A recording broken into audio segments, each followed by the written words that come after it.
Tantor Audio, a division of Recorded Books, presents The Men Who Killed the Luftwaffe, the U.S. Army Air Forces Against Germany in World War II, by J. A. Stout, narrated by Paul Woodson.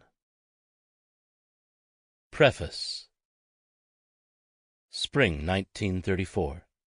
14-year-old William Heller settled himself into the cockpit of his homemade glider and took one last look at the lath and wire contraption. It seemed sufficiently airworthy. Its wings, sheathed in linoleum tablecloths, looked large and sturdy enough to lift him airborne. He squinted up at his friend, Squee Miller, who sat at the wheel of the pickup he had taken from his parents' nursery. A sturdy rope ran from the truck back to where Heller sat. He gave Squee the prearranged signal, and the pickup whined and bucked and lurched forward. The rope snapped tight and snatched Heller and his makeshift craft across the grass at a quickly accelerating rate. Heller's heart beat fast as the glider scraped and bumped and careened along the ground. Finally, the nose pointed skyward for just a brief instant before one of the wings dipped, caught the ground, and cartwheeled the little plane into a disintegrating ball of wire and wood and linoleum sheeting. It was not too long before Mr. Heller arrived with a pair of dikes and set about cutting the bloody boy out of his ill-considered dream. Finished, he stood his son up, looked him in the eyes, and declared, "Next time you fly, you better have an engine."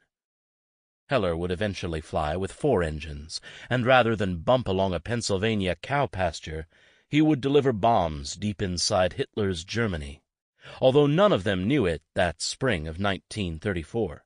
Tens of thousands of his peers from around the nation would be flying with him. Introduction. No period in the history of air warfare is a more fertile field for writers and scholars than the fighting that raged over Europe during World War II. It was remarkable not only because of its magnitude, but because the stakes were so high. The air war against Nazi Germany had to be won before Europe could be liberated. Beating the Germans in the air was a gargantuan effort made up of hundreds of major elements, any one of which deserves book-length treatment. In fact, hundreds of books have been written about the fight against the Luftwaffe, the German Air Force.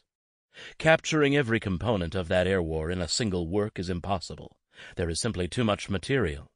Likewise, there are too many key personages. What I aim to highlight here are the experiences of individual airmen, mostly unknown, who were representative of the enormous numbers of young Americans who made up the U.S. Army Air Forces, USAAF, during the air war over Europe. Accordingly, in order to maintain a sharp focus on these airmen, I have purposely refrained from mentioning the literally hundreds of outstanding leaders without whom the fight might have been lost. By the time of my childhood in the 1960s, most of these unheralded airmen had long before hung up their uniforms and made civilian lives for themselves. They piqued my schoolboy interest with an occasional story or offhand reference. I was struck that these men, who seemed so unremarkable, were the ones that had fought the war over Europe. But now, older, and with a military flying career of my own fading into memory, I understand and appreciate these men in a way that I could not when I was a child, and I want to honor them. Accordingly, I have crafted a framework of strategy and doctrine, of tactics and equipment, of time and place, of well-known leaders to showcase how they beat the Luftwaffe, since it was mostly the USAAF that defeated the Luftwaffe. But what about Great Britain's Royal Air Force, the RAF? How can I justify crediting the killing of the Luftwaffe to the United States? First, there is no doubt that Great Britain, America's dearest ally, played a major role in the defeat of the Luftwaffe. I will declare up front that I am a great admirer of the RAF's airmen, and I will further offer that had the men of Fighter Command not turned back the Luftwaffe in the skies over England during 1940, the Nazis might have taken the British Isles and subsequently won the war. But instead, Great Britain's airmen saved not only their nation, but also the base from which the United States later launched its crippling air campaigns. Those raids ensured the destruction of the Luftwaffe, guaranteeing that Hitler's armies never had a prayer of surviving the war, much less winning it. Furthermore, the quality and professionalism of the RAF's air crews was superb. Throughout the entire war, Great Britain fielded perhaps the best-trained airmen of all the belligerents. Moreover, its equipment was good, technically sound, and of high quality. Its night bombing campaigns burned German cities to ashes and forced the Luftwaffe to commit significant resources, especially night fighters, that could have been useful elsewhere. Its tactical operations, just like many of the USAAF's tactical operations described in this book, had a chronic, if not fatal, effect on the Luftwaffe. On the other hand, the RAF's leadership did not have a plan for destroying the Luftwaffe.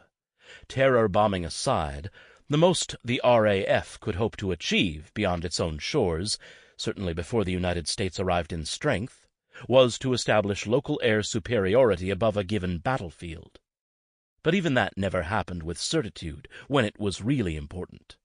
The RAF only barely covered the evacuation of Dunkirk, was badly handled during the Dieppe raid, and was never able to push the Germans out of North Africa by itself.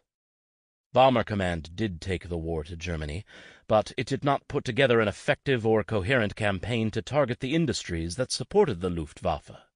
Rather, following a dreadful savaging by the Luftwaffe during a brief and utterly ineffective attempt at daylight bombing, it turned to night raids. Those operations, early in the war, were simply too inaccurate to deliver the sorts of effects that were required. Consequently, the decision was taken to simply strike Germany's cities in order to terrorize, kill, and dehouse the population. Even after Great Britain pioneered night bombing devices, radar among them, that enabled it to strike with more accuracy, it generally chose to continue flying area bombing raids rather than hitting specific war-related targets.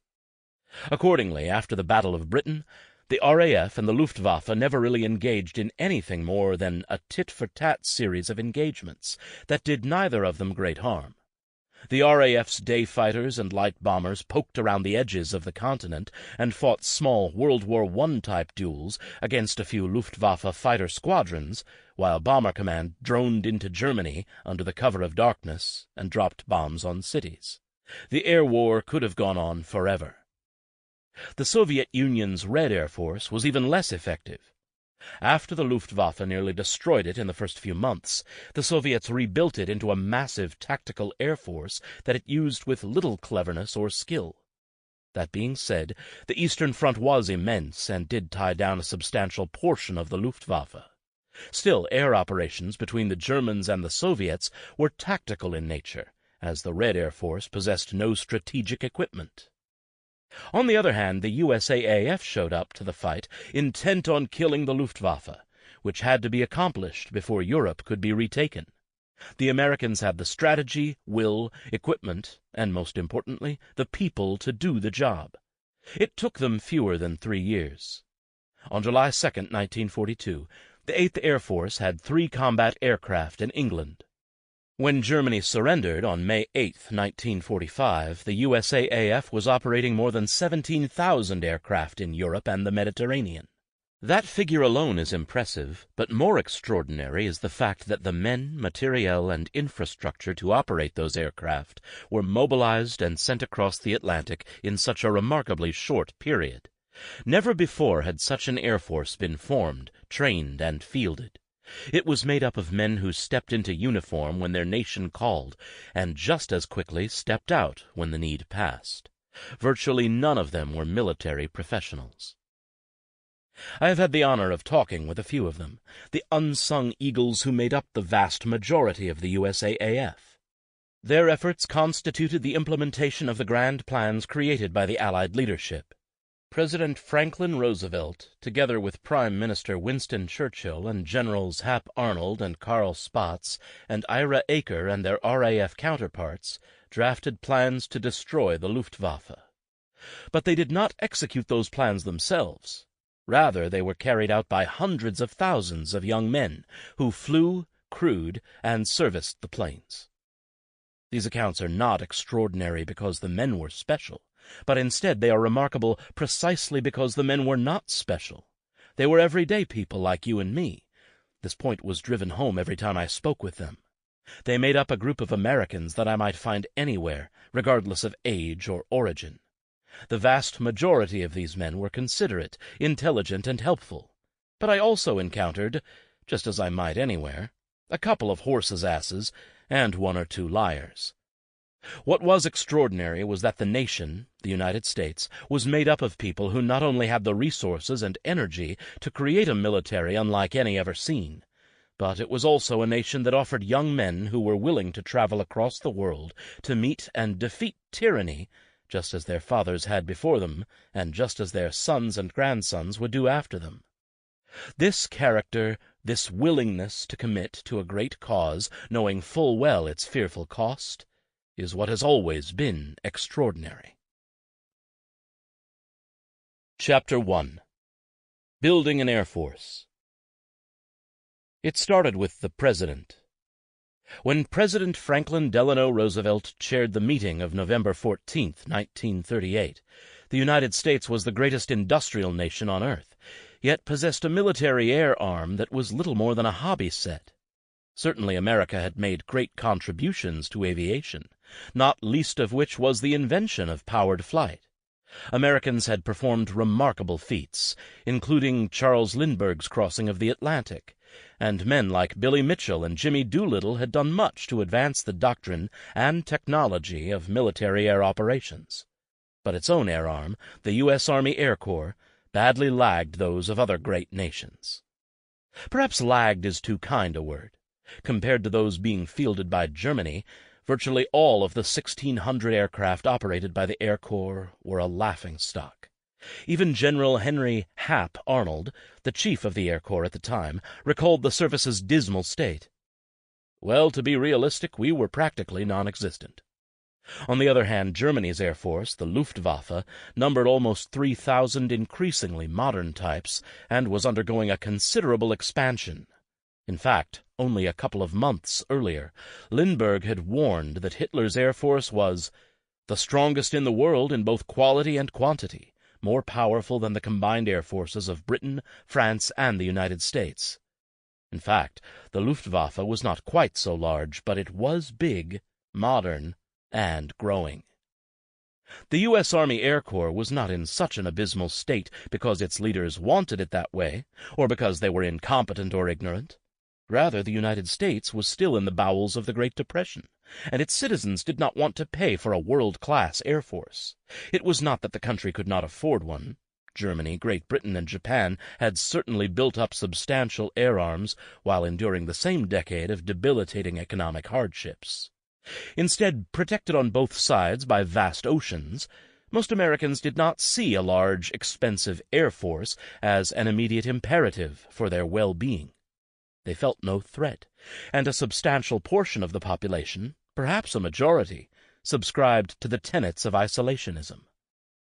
On the other hand, the leadership of the Air Corps, oftentimes at odds with the greater institutional army, had long championed carefully studied concepts for the development and fielding of a grand strategic air force capable of precisely targeting and destroying an enemy's military and industrial infrastructure. Indeed, Arnold had already published themes that advocated just such an air force, and he was hardly alone. The American Air Force that ultimately emasculated the Luftwaffe, then bludgeoned it to death, was built on concepts that were conceived and evolved by a number of airmen during the 1920s and 1930s. It must also be acknowledged that there had been inter-service issues at play since at least 1921. During that year, the dynamic and mercurial Billy Mitchell stirred up public interest in the potential of air power. He used that enthusiasm to whipsaw Army and Navy leaders into allowing him to stage a demonstration, during which he used aircraft to sink a handful of captured World War I German warships. Since that time, there had been a barely concealed animosity between the two services where air power was concerned. The Navy, jealous of its traditional mandate to protect the nation from foreign invaders, forced an agreement whereby the Air Corps could operate out to a range of only 100 miles from the coast. So constrained, the Air Corps had difficulty justifying the requirements for a long-range strategic air force. All these factors together, economic destitution, public indifference, and inter-service discord, produced an ugly, ineffectual, and small Air Force that offered scant promise of being able to influence events abroad. This was of considerable concern to Roosevelt on November 14, 1938. German nationalism was, for the second time in as many generations, pushing Europe toward another war. Just 2 years earlier, in March 1936, Nazi Germany broke terms established at Versailles and reoccupied the demilitarized zone in the Rhineland. Austria was annexed 2 years later in March 1938, and less than 2 months before Roosevelt called the meeting, on September 30, 1938, France and Britain had capitulated at Munich, sanctioning Hitler's annexation of the Czech Sudetenland. Following that shamefulness, Roosevelt can perhaps be forgiven for not believing Britain's Prime Minister, Neville Chamberlain, when he declared that peace in our time had been secured. Through it all, Hitler's persecution of his nation's Jews became more overt. That fact was underscored with terrible clarity just shortly before Roosevelt called the meeting. On the night of November 9th through 10th, state-sponsored mobs killed nearly 100 German Jews and burned thousands of businesses and synagogues in what came to be known as Kristallnacht, the Night of Broken Glass. When Roosevelt called his top advisers to him in mid-November, there was a real fear that Europe was tilting toward another catastrophic conflict. He certainly did not know at the time that the United States would be sucked into the fight, but he did know that its Air Force, the U.S. Army Air Corps, was ill-prepared for such an eventuality. He further knew that even before Hitler's blitzkrieg showcased the terrible potential of the warplane, the United States could never hope to prevail in a war with its pitifully inadequate Air Corps. Roosevelt meant to correct that inadequacy as soon as possible. In fact, during the weeks immediately following Munich, Roosevelt energized his staff to create an expanded Air Force. This included a meeting on October 14th and a press conference that justified growing the Air Corps based on changing world dynamics. The meeting on November 14th included Hap Arnold. As chief of the Air Corps, his presence was a prerequisite. But he was only the chief of the Air Corps. What Roosevelt wanted done would take far more horsepower, far more expertise, far more experience than Arnold alone possessed.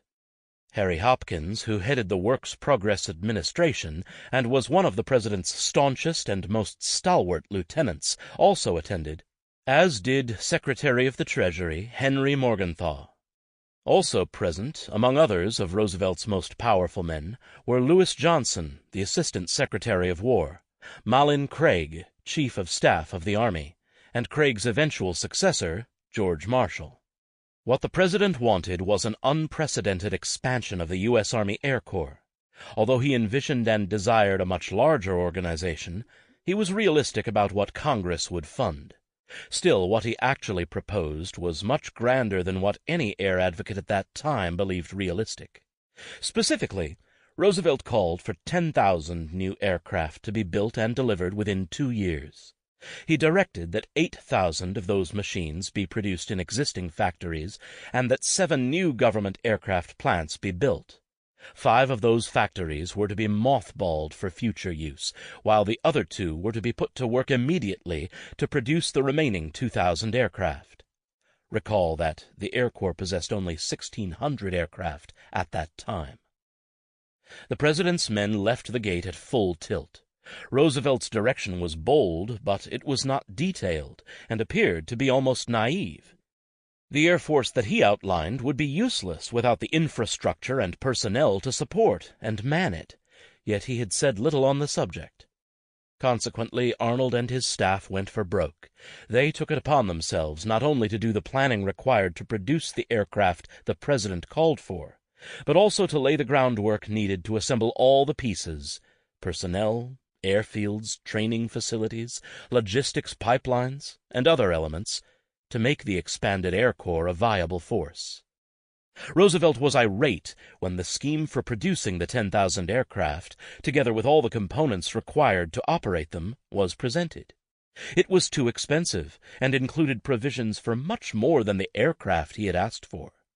It was then that the planners realized that the President was not necessarily interested in a massively increased air arm, but rather was gambling that a well-publicized warplane-building effort would cause German expansionists to curb their aggression.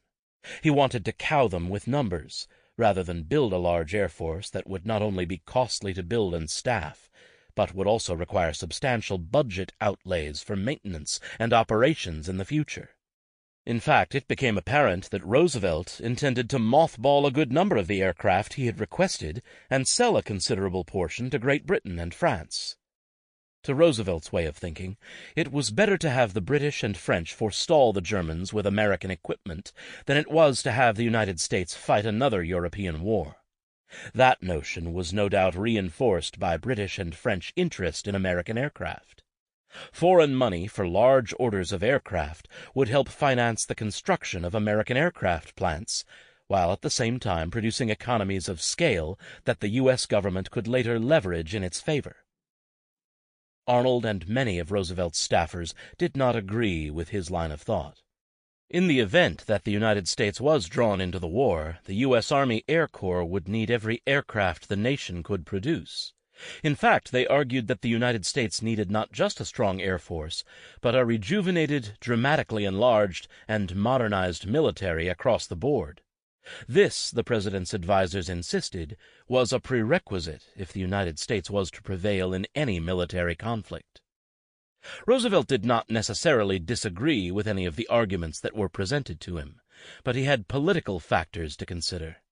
Aside from isolationist sentiment, there was the matter of money. There simply was not any. Still, there was a line of thought suggesting that government expenditures on manufacturing would create jobs and spread money across the economy, which would help pull the nation out of the stubborn depression that still plagued it after nearly a decade. In fact, Roosevelt could kill two birds with one stone by sponsoring massive defense bills, creating the military he needed for the coming war, while simultaneously lifting the economy. Ultimately, Roosevelt's energy and charisma, together with the rapidly deteriorating global situation, permitted him to push through a series of defense appropriations that gave American industry a running start before World War II erupted. Although the $500 million request the president submitted to Congress for materiel, aircraft acquisitions, and supporting infrastructure in January 1939 did not come anywhere close to meeting the needs of the envisioned Air Force, it made a good down payment when it was approved a few months later in April. It was enough to pay for 3,000 new aircraft, and enough infrastructure so that when world events compelled Congress to open the money spigot a short time later, there were already factories where the money could be spent. This effort, getting the American defense industry on its feet, was no mean challenge. Rather, it took enormous energy and imagination. First, there was not much of an aviation industry to rally. There were scores of small firms, many of which were little more than garage shops, but only about a dozen larger-scale concerns. Nearly all of them were on slippery financial footing, and as a whole they had traditionally measured their combined deliveries to the Air Corps in hundreds of aircraft per year. What Roosevelt ultimately wanted would require deliveries of thousands of aircraft per month. Up to that time, aircraft were not mass-produced in the same way as automobiles. They were manufactured in small batches by experienced craftsmen rather than assembly line workers.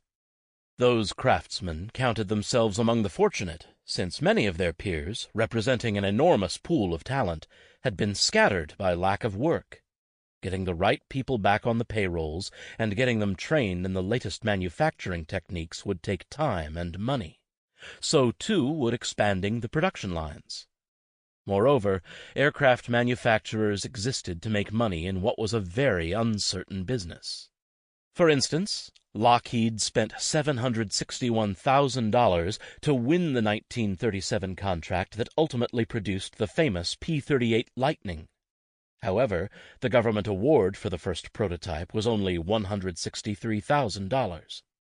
Ultimately, of course, the company recouped its investment, and much, much more. But this example illustrates the business risks involved. So when representatives from the government and military traveled the nation to urge companies to spend money on equipment, plants, and workers, they were met with skepticism. Talk of expansion was fine, but without contracts in hand, the manufacturers were loath to commit their own resources. Further, the months-long lead time between the placement of aircraft orders and the actual deliveries created uncertainty. A great deal could change in a short time. The ambiguity was seriously magnified in the context of overseas transactions. Certainly large orders from foreign governments might come, but what if those governments reversed their policies or were changed or overthrown? Would the contracts still stand? What if the rising tensions were negotiated away, and there was no need for thousands of warplanes? And what about the nation's Neutrality Act? Ironically, this act demanded an embargo against the sale of weapons to nations at war. That is, if the foreign customers went to war, the manufacturers would not be allowed to deliver the aircraft that had been ordered. Nevertheless, the aircraft manufacturers were willing to listen. The government was the primary customer for many of them, and had the deepest pockets. For its part, the government worked to salve many of their concerns.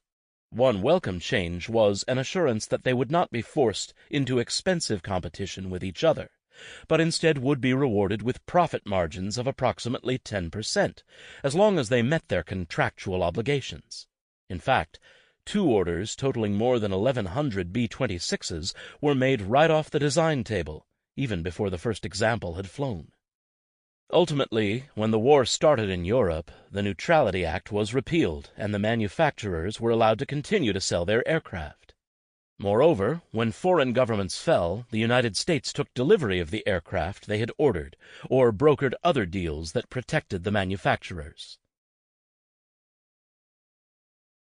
All the activity that Roosevelt put into motion was undertaken to support the U.S. Army Air Corps, which Major General Henry Harley Arnold headed. Arnold had been born to an old American family in Gladwin, Pennsylvania, in 1886, the son of a physician father and a dutiful and attentive mother. One of 5 children, his family called him by his middle name, Harley. Mostly at his father's insistence, he sought admission to West Point, but was successful only in being designated as an alternate. When the primary appointee opted for marriage rather than the rigors of West Point, Arnold got the nod and joined the class of 1907 in July 1903, a month after the start of classes. Known by his classmates as Pute or Benny, Arnold was evidently likable and sociable, but spent the next 4 years doing little to distinguish himself, graduating 60th in a class of 111. Arnold, like many of the cadets at that time, was eager for the prestige, romance, and excitement of a cavalry assignment, but instead found himself posted to the infantry. He exploded in indignation and disbelief, and threatened to decline his commission. Nevertheless, common sense prevailed, and he accepted both his commission and orders to the Philippines, where he arrived at the end of 1907. Army life at that time and place offered little excitement, and Arnold attached himself to a signal corps detachment that was charting Luzon and Corregidor. He remembered in later years that Japanese botanists dogged their trail as they similarly mapped the islands. In 1909 he was assigned to Governor's Island in New York City. There he witnessed early aviation activities, including a flight by the Wright brothers. Arnold was uninterested in an infantry career, and after passing an examination for aviation training as part of the Signal Corps, he was sent with one other lieutenant, Thomas Milling, to flight training at Dayton, Ohio, under the tutelage of the Wrights. Arnold started flying almost immediately, taking his first lesson on May 3, 1911, and completing his training 10 days later. His instruction during that brief period included 28 sorties averaging just minutes each, for a total of less than 4 hours. He was designated as the Army's second aviator. Right away, Arnold set to work advancing the discipline of aviation. In fact, goggles came about after Arnold took a bug in the eye and was barely able to recover his aircraft. Perhaps more important was the series of altitude records he established in the flimsy aircraft characteristic of that period. The highest of those marks was 6,450 feet. This figure, more than a mile above the ground, was astounding to the layperson of the day. In 1912, in recognition of a successful round-trip reconnaissance flight of 41 minutes, the Aero Club of America made Arnold the inaugural recipient of Sample complete. Ready to continue?